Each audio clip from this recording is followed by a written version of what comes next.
Na semana passada, no domingo pela manhã, para ser mais preciso, eu também refleti com os queridos sobre o que Paulo escreve aos Coríntios e disse que essa carta, na minha leitura, ela foi produzida em lágrimas, né? Porque eu fico imaginando o quanto foi difícil para Paulo ter que tratar de alguns temas a uma comunidade que ele havia gerado. E alguns objetivos aqui que ele precisava tratar, alguns temas que ele precisava tratar. E o tema que ele vai tratar aqui, o que nós vamos ver aqui, é um tema também delicado. Veja lá, 2 Coríntios capítulo 3, vamos ver os 3 primeiros versos. Diz assim: começamos, porventura, outra vez a recomendarmos a nós mesmos? Ou temos necessidade, como alguns, de cartas de recomendação para vós outros ou de vós? Vós sois a nossa carta, escrita em nosso coração, conhecida e lida por todos os homens, estando já manifestos como carta de Cristo, produzida pelo nosso ministério, escrita não com tinta, mas pelo Espírito do Deus vivente, não em tábuas de pedra, mas em tábuas de carne, isto é, nos corações. Que Deus abençoe a sua palavra. Dentre alguns assuntos que Paulo tem que tratar nessa epístola ou nessa carta dirigida aos seus filhos da fé, está a defesa da sua autoridade apostólica. Porque aqueles irmãos que na sua grande maioria conheceram Paulo, conviveram com Paulo, foram evangelizados por Paulo, estavam agora dizendo que ele não era um verdadeiro apóstolo. E tenham em mente, queridos e queridas, irmãos e irmãs, amigos e amigas, que quando eu falo aqui em apóstolo, não é título hierárquico, porque apóstolo, a essência da palavra é enviado, aquele que foi enviado. De um tempo para cá, se começou a tentar dar grau ou dar hierarquia no mundo clerical evangélico, ou evangélico clerical, aí começou-se a surgir aí apóstolos, daqui a pouco vai surgir semideuses. Mas a essência de ser apóstolo é ser alguém enviado por Deus. Alguém que tinha a missão de proclamar as boas novas de salvação. E aí, aqueles irmãos que faziam parte daquela comunidade, que foi a segunda comunidade em que Paulo ficou mais tempo. Paulo ficou 18 meses ali e teve um casal que contribuiu por demais com aquele trabalho, que foi Priscila e Áquila. É bem verdade que depois chegaram outros, mas o início ali, né, na segunda viagem missionária, aquela comunidade foi organizada na segunda viagem missionária com Paulo e Silas, à frente daquela viagem. Aqueles irmãos agora estão dizendo assim: olha, Paulo, você não tem mais autoridade nenhuma, ou nós não mais aceitamos as suas orientações, os seus ensinos sobre algumas questões aqui. E se vocês forem ver depois em casa com calma, Paulo vai agir com muita firmeza. Não é dureza, é firmeza no capítulo 10, ou do capítulo 10 ao capítulo 12 de 2 aos Coríntios. Ele vai então defender a sua autoridade apostólica. E ele vai também usar em sua defesa perguntas. No verso 1 e verso 2, que nós acabamos de ler, ele vai perguntar aos seus leitores, seus filhos na fé, os seus discípulos, se era preciso que ele tivesse alguma recomendação. Ele vai dizer, vocês estão falando isso mesmo? Porque tenham em mente também que essas cartas, a primeira e a segunda carta que Paulo escreve, e alguns vão dizer que havia uma terceira que foi perdida, o Paulo usa de muita ironia. Vocês têm certeza que eu preciso de carta de recomendação para estar com vocês? Para falar com você? Alguém precisa me recomendar? Não. Vocês são a minha própria recomendação. Não. Ou eu estou enganado? Paulo quer dizer isso para aqueles irmãos. Então, por trás dessa passagem aí, existe uma ideia e algo que era muito presente naquela cultura, irmã Mônica. Era muito comum naquela cultura,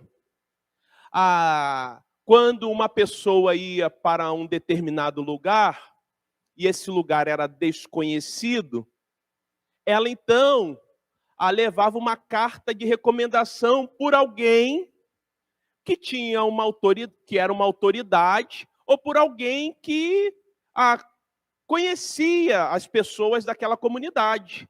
Era como se eu saísse daqui e a irmã que já morou lá na Europa e falasse assim, olha, receba o pastor aí, eu estou recomendando o pastor aí porque eu conheço.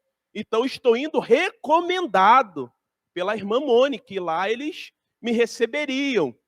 Não por eu ser o pastor, mas porque a irmã está me recomendando. É como se dar boas referências. Acho que indicações, né? Hoje em dia a gente, às vezes, vai solicitar ou buscar alguém para fazer um serviço para a gente, e você conhece alguém de confiança, não é? E é até difícil hoje indicar alguém, né? Então, essa é a ideia. E quem nunca pediu indicação, ou quem nunca foi indicado por alguém? Mas o que eu quero trazer para os irmãos, e fui razoavelmente demorado aqui para situar em que contexto esse texto foi escrito, é que o Paulo vai dizer que aqueles irmãos eram a sua própria carta de recomendação. Mas mais ainda, se os irmãos perceberam, Paulo vai dizer que aqueles irmãos eram uma carta de Cristo. E é sobre isso que eu quero falar com você nessa manhã. Sendo uma carta de Cristo. Quais as implicações de nós, cristãos do século 21, assumirmos essa responsabilidade, mas ao mesmo tempo um grande privilégio de sermos carta de Cristo? Há uma canção que de vez em quando a turma do louvor canta aqui, e nós também, né? Cartas para o mundo, né? Eu quero ser uma carta para o mundo. Mas que tipo de carta? Que tipo de carta eu e você desejamos ser? Bom, eu acredito que o nosso desejo deva ser uma carta de Cristo para esse mundo. É um privilégio, mas ao mesmo tempo é uma grande responsabilidade. Então, pensando sobre esse tema, Eu acredito que, e olhando esse texto, a gente pode tirar algumas lições aqui significativas. Sendo carta de Cristo. A primeira lição ou reflexão que eu tiro aqui é que, sendo carta de Cristo, e aí para esse mundo, me permita a redundância, significa que Cristo confia em nós. Sendo carta de Cristo, significa que Ele confia em nós. Por quê, Fernando? Eu acredito que você, no seu bom senso, jamais indicaria ou daria referências de alguém que você não confiasse. Como você é uma pessoa muito educada, o máximo seria dizer, não conheço. Não iria falar mal, né? Mas não iria dizer, não, pode ir lá, mesmo sabendo que a pessoa era um desastre. Aquela pessoa que prestou um serviço para você e foi um caos, você sabe? Aquele que nunca teve alguém que prestou um serviço para você e foi um caos, você é um bem-aventurado, sabe? É um bem-aventurado assim ao extremo. Mas aquele que você não vai, talvez, por uma questão de polidez, você falar, não tenho. Pastor, tem? Pô, Jorge, não tenho. Pastor, tem? Jorge, tem. Tem uma pessoa para te indicar. Tenho referência, boas referências. E aí começa até a dar o currículo dessa pessoa. Fez isso, fez isso lá em casa e tal. Porque eu confio. Então, partindo dessa lógica, desse raciocínio, como carta de Cristo, Cristo confia em mim, em você.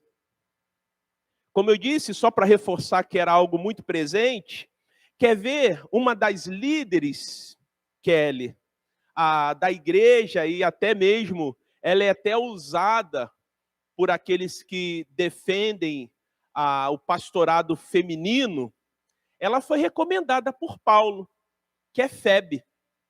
Veja lá, Romanos, capítulo 16, verso 1 e 2. A Febe, que era de Cencreia, ela é recomendada à igreja de Roma. Romanos 16, verso 1 e 2. Mas por que ela é recomendada? Porque Paulo conhecia. Paulo tinha boas referências. Ou deu boas referências, né, dela. Paulo confiava nela, por isso que recomendou. Senão, não faria. Paulo recomendaria Demas? Não recomendo Demas. Demas abandonou ele? Não recomendaria. Paulo recomendaria João Marcos em determinado momento?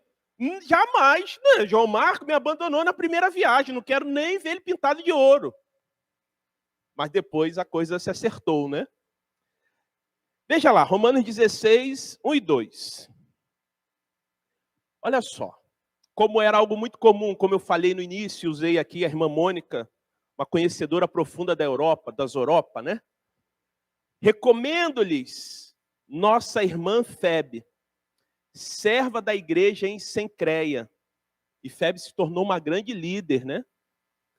Peço que a recebam no Senhor, de maneira digna dos santos, e lhe prestem a ajuda de que venha necessitar, pois tem sido de grande auxílio para muita gente, inclusive para mim.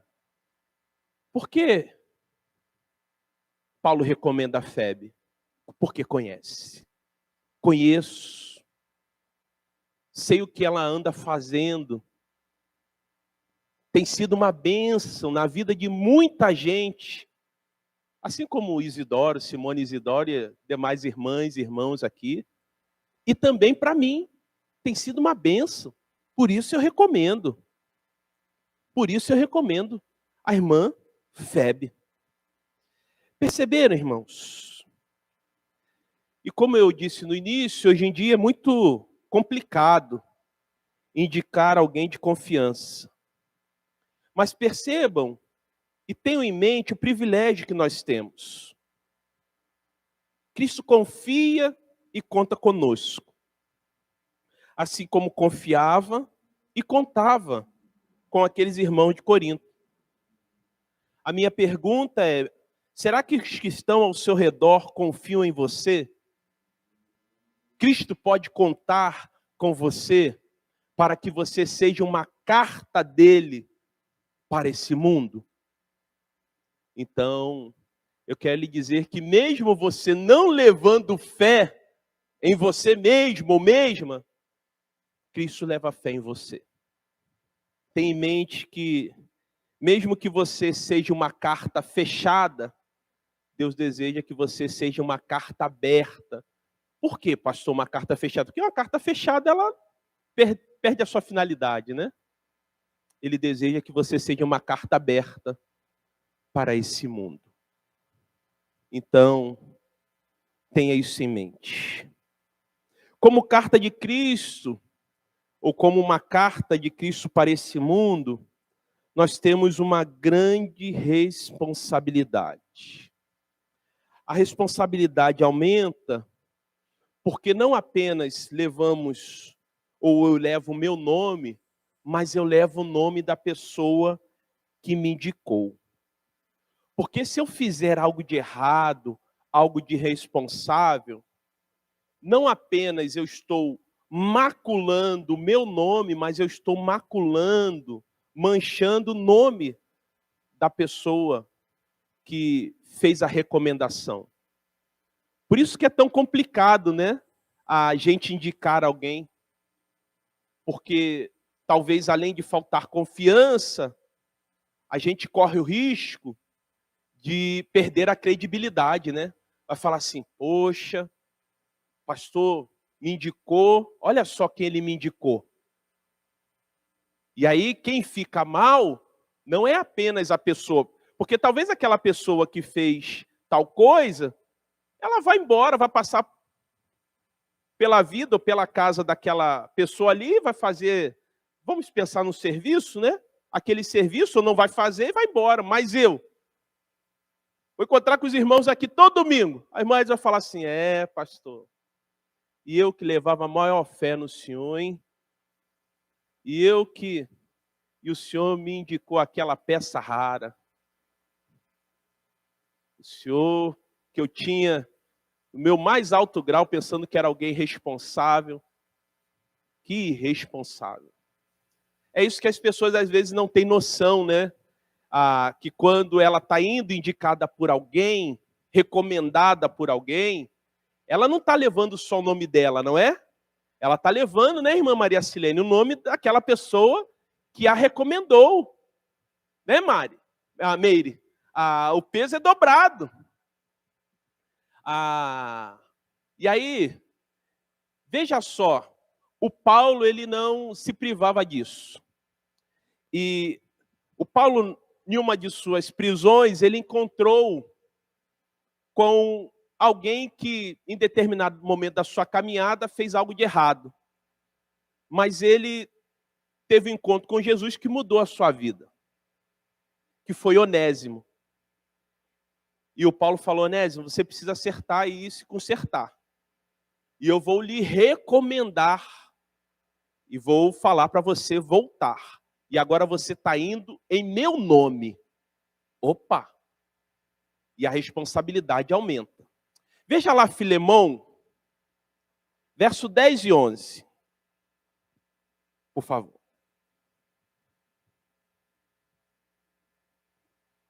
Olha a responsabilidade de Onésimo agora. Filemão,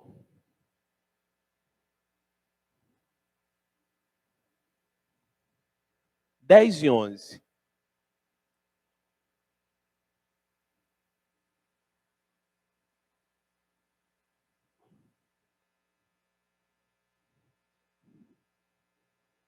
Diz assim: apelo em favor de meu filho Onésimo, que gerei enquanto estava preso. Antes lhe era inútil, mas agora é útil, tanto para você quanto para mim. E aí, se a gente for vendo, o Paulo usa de uma estratégia, né, para dizer, olha, Filemão, aceite Onésimo como se você estivesse aceitando a mim. Paulo está recomendando Onésimo a Filemão. Então, Onésimo, quando volta para a casa do seu senhor, para a casa de Filemão, ele não volta só com o peso, com a responsabilidade do seu nome, do seu caráter. Ele volta com a responsabilidade do nome do apóstolo Paulo e com a responsabilidade do caráter do apóstolo Paulo. Por isso que, às vezes, quando nós indicamos alguém, e aí, geralmente, a gente fica preocupado, e a gente diz assim, né, para essa pessoa que a gente está recomendando, você não vai fazer besteira lá não, hein? O Sandro é meu amigo, hein? O Sandro é meu irmão lá na igreja, hein? Faz um bom trabalho, não é? Porque a gente fica preocupado. Preocupado com a pessoa, preocupado com o nosso nome. Por quê? É uma responsabilidade. E aí, queridos, não dá para mensurar, né, quando a gente fala de Cristo, porque além de Cristo confiar em nós, a responsabilidade de estarmos levando o nome de Cristo. E aí, a minha segunda pergunta é, será que temos honrado o nome de Cristo, entendendo que é uma grande responsabilidade? Buscando ser uma carta para esse mundo, uma carta de Cristo para esse mundo. Mas continuemos. Como carta de Cristo para esse mundo, eu acredito, irmãos, e não vejo isso como algo ruim, não, sabe? Não vejo.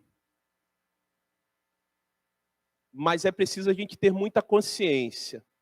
Eu entendo, e antes de fazer a exposição aqui do que vou fazer, que é preciso muito temor e tremor, né? Para não trilhar pelo caminho da arrogância e da soberba. Mas como uma carta de Cristo para esse mundo, eu e você estaremos sempre em exposição. Alguns, talvez uma exposição maior, outras numa exposição menor. Mas o fato é que uma carta que não é aberta, ela não tem utilidade. A carta só tem utilidade quando é aberta. Assim, da mesma forma como o e-mail que não é lido, ele não tem utilidade. Ou uma mensagem, né? Eu estava pensando aqui, até para tentar situar os adolescentes e jovens, né, como a Clara, a Lívia, a Gabi, que não é da época da carta, né? Vocês já são da época nem do e-mail, já são da época do zap, da mensagem, né? Mas me recordo que um dos sonhos da minha mãe foi que eu aprendesse a ler. Esse era um dos sonhos da minha mãe. Porque o meu pai, saudoso pai, sabia ler muito pouco, né? E a minha mãe, até hoje, não sabe ler nem escrever. Então, um dos sonhos da minha mãe era que eu chegasse à idade, né, e o momento de saber ler e escrever, porque ela se comunicava com a mãe dela e as irmãs dela através de carta. Então, eu sabendo ler e escrever, facilitava muito a vida dela, porque ela não precisava solicitar que vizinhos e outras pessoas pudessem, né, estar importunando. Não era que as pessoas se privassem, mas ela não queria importunar. Então, aí ficava lá, chegava aquela carta lá, o selo, lambia lá e pum, botava lá, né? É um dos sonhos. E falar carta aqui para essa turma, falar, pastor, carta, o que é isso, né? O pessoal nem sabe o que é remetente e destinatário. O que é isso? É doce ou salgado? Remetente ou destinatário, né? Ah, mas a carta, por exemplo, quando chegava em nossa residência, enquanto ela não era aberta e alguém não lia para minha mãe, não tinha sentido, né? Não tinha finalidade. Não é que não tinha sentido, não tinha finalidade. Não tinha utilidade ali. Uma carta que não é aberta e lida, ela não tem utilidade. Um e-mail ou mensagem de zap que não é lido, não cumpre o seu objetivo. E aí eu entendo, cada cristão, gostando ou não, e essa propaganda está entre aspas, porque eu não encontrei uma palavra melhor, tá? É uma propaganda de Cristo. É alguém que está propagando no sentido de divulgar Cristo. Isso pode ser uma boa divulgação ou pode ser uma má divulgação. Então, eu e você estamos em exposição enquanto seguidores e seguidoras de Cristo. E eu vejo isso como algo bom, irmãos. Eu confesso que eu não vejo isso como algo ruim, não. Eu sei que há muitas ressalvas, mas não há possibilidade, pelo menos nesse tempo aqui, de discutir essas ressalvas. Mas, em linhas gerais, eu vejo isso como algo bom. E Paulo sabia muito bem que os cristãos estariam sempre em exposição. E ele assumiu essa responsabilidade. Ele entendia isso. E quer ver só alguns versos que ele, pelo menos, me dá essa indicação aí? Veja 1 Coríntios capítulo 4, verso 16.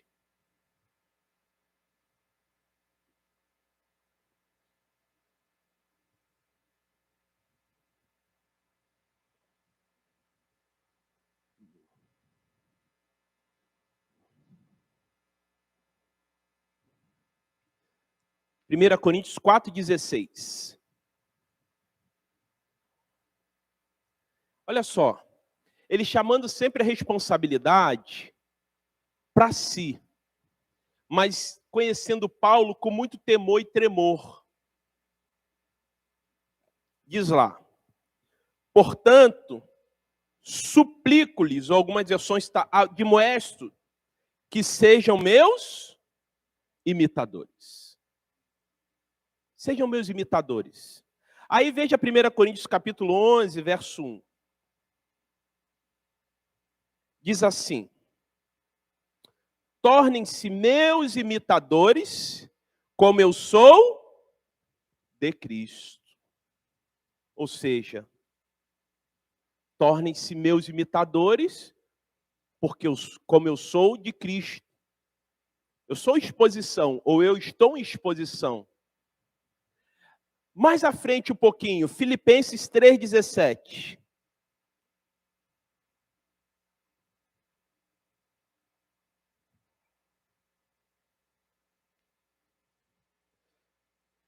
Filipenses 3,17.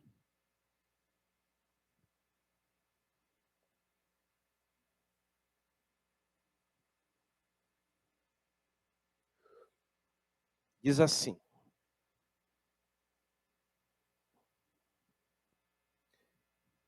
Irmãos, sede imitadores. Não é isso, Filipenses 3,17? Está batendo ou não está? Sede imitadores meus e observai os que andam segundo o modelo que tendes em nós. Perceberam?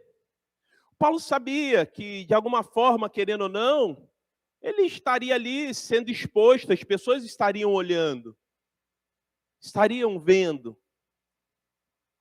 E ele não foge a essa sua responsabilidade. Por isso que quando um cristão comete um deslize, há uma repercussão maior. É lamentável que isso aconteça. Lamento. Mas, ao mesmo tempo, fico a pensar que, ainda bem que não é algo que se tornou normal ou natural. Estão conseguindo entender? Lamento. Tropecei aqui, caí, eu, Sérgio. É lamentável. Mas, ao mesmo tempo, ainda bem que isso não é natural ou normal. Porque o dia que isso se tornar natural ou normal, tem alguma coisa de errado. Tem alguma coisa que não está batendo. Eu já não sou mais, ou não estou mais cumprindo a minha missão de ser uma carta de Cristo para esse mundo. Porque até mesmo o mundo, e quando eu penso mundo, penso naquelas pessoas que têm princípios ou valores diferentes de nós, esperam uma atitude diferente de nós. Tanto é que quando há esse tropeço, se eu tropeçar aqui, vai falar, ué, mas não é crente? E está fazendo isso? Porque eu não sei se essas pessoas se dão conta, ou se vocês se deram conta, porque elas esperam algo diferente, elas esperam que a gente não tropece. Isso não quer dizer que estamos aqui trilhando pelo caminho de sermos superiores aos outros. Também não é esse o caminho, não é essa a ideia que eu quero transmitir. Mas o que eu quero transmitir é que o mundo espera uma posição diferente de nós. Por isso que com muito temor e tremor, vamos nos assumir a nossa responsabilidade. Sede meus imitadores, assim como eu sou de Cristo. E aí vamos falar isso para quem? Falar isso para os nossos filhos, né? Filhos, imite papai e mamãe aqui. Falar isso para os nossos familiares.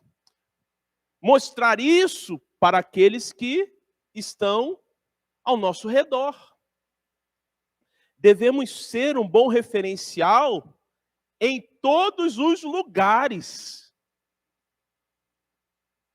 Eu já disse aqui, e vou reforçar, como eu fico e fiquei feliz na época, e ainda fico, de ir a alguns locais de trabalho de alguns irmãos, que já aqui fui convidado para falar, para fazer um culto, e conversando com as pessoas, e algumas pessoas nem sabendo que eu tinha relação com aquela pessoa que estava ali, que me convidou, que é membro dessa igreja, e as pessoas falam, não, fulano, poxa, é bacana, gente boa, fala com todo mundo.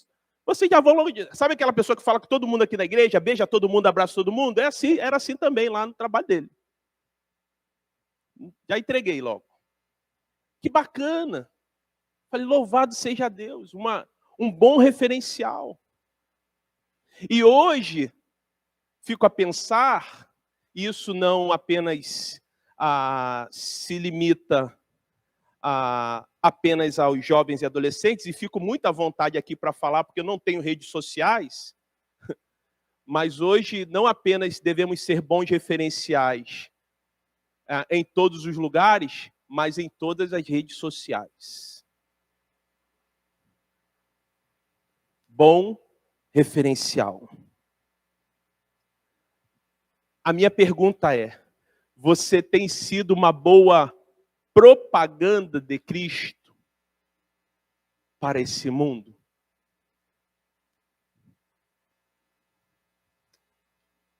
Por último,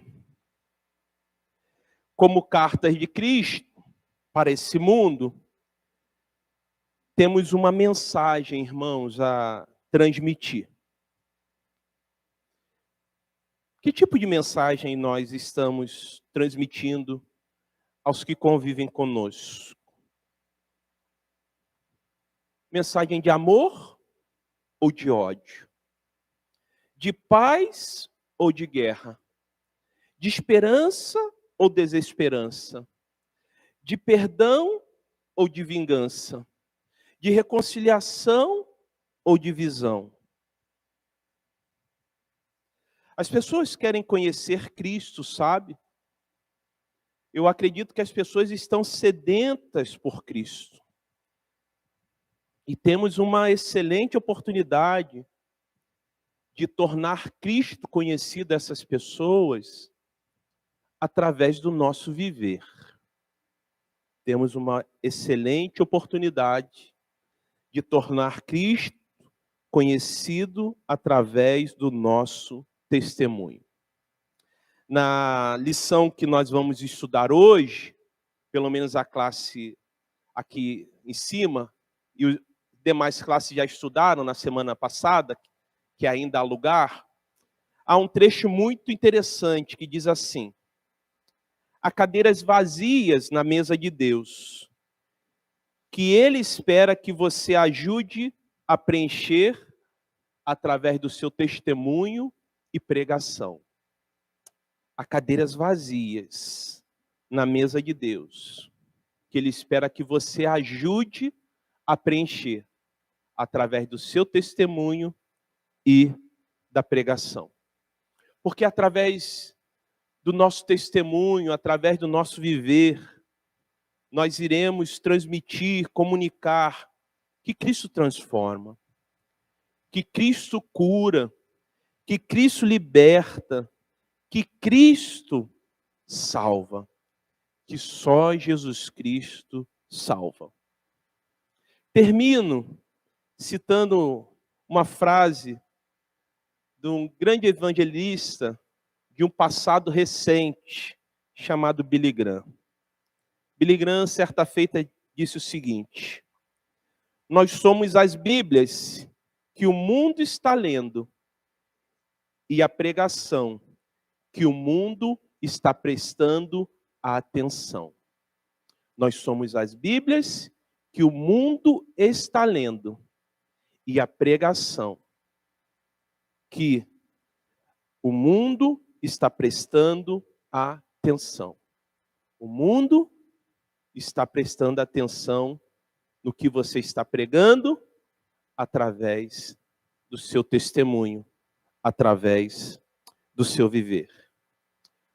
A começar em mim, meus queridos irmãos, o meu desejo, a minha oração é que eu seja uma carta de Cristo para esse mundo. E o meu desejo, a minha oração é que os queridos também possam desejar ardentemente ser uma carta de Cristo para esse mundo. Que através do seu viver, você possa pregar Cristo.